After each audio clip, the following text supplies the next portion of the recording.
Depuis l'an 2000, Aéroports de Paris et le Musée de l'Air et de l'Espace du Bourget organisent des journées pédagogiques à destination des élèves de CM2 jusqu'à la classe de terminale. On les appelle les journées aéronautiques. Pendant cette journée, les élèves sont accueillis à l'aéroport Paris-Charles de Gaulle soit le matin, soit l'après-midi, puis au Musée de l'Air et de l'Espace de Paris-le-Bourget.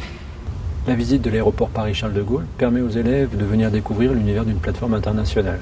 Cette visite est l'occasion pour les élèves de découvrir l'aéroport Paris-Charles de Gaulle, ses aérogares, ses tours de contrôle et ses pistes.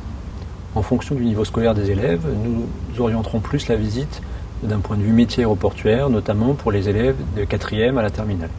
Au sein du Musée de l'Air et de l'Espace, les enfants découvrent une des plus belles collections aéronautiques au monde. Pendant 2 heures, cette visite emmène les élèves à la découverte des pionniers de l'aviation jusqu'à la conquête de l'espace. Depuis cette année, le Musée de l'Air propose un nouvel espace dédié aux 6-12 ans. Cet espace s'appelle Planète Pilote. Planète Pilote, c'est un espace qui a ouvert ses portes en juin 2010 et qui propose aux enfants de 6 à 12 ans de venir sur plus de 1000 m² s'amuser et découvrir un certain nombre de notions liées à l'air et l'espace. Planète Pilote se divise en 2 grandes parties, en 2 grandes thématiques, l'air et l'espace, et en 2 sous-thèmes, à quoi ça sert et comment ça marche.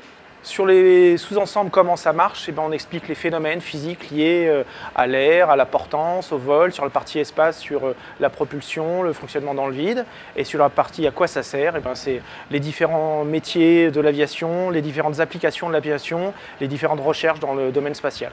3 types d'animations. Il y a les animations où on met en évidence un phénomène, on déclenche une réaction et on essaie de comprendre ce qui s'est passé.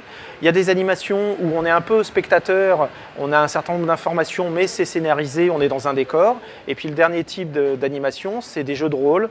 On joue aux différents métiers dans un gros avion ou aux différentes facettes de l'astronaute dans une station orbitale. Sur Planète Pilote, il n'y a pas de parcours imposé, c'est une visite libre, on découvre par soi-même, on peut passer d'une manipulation à l'autre. Il y a toujours en plus des petites fiches explicatives ou des commentaires qui permettent de comprendre un petit peu le phénomène qu'on a mis en évidence. Dans le cadre du partenariat passé avec le Musée de l'Air et de l'Espace, nous proposons cette activité pour les classes de CM1, CM2, 6e et 5e. Ce nouvel espace Planète Pilote complète idéalement les visites de l'aéroport Paris-Charles de Gaulle proposées par la Maison de l'Environnement en permettant aux élèves de s'approprier les différentes facettes du monde aéroportuaire.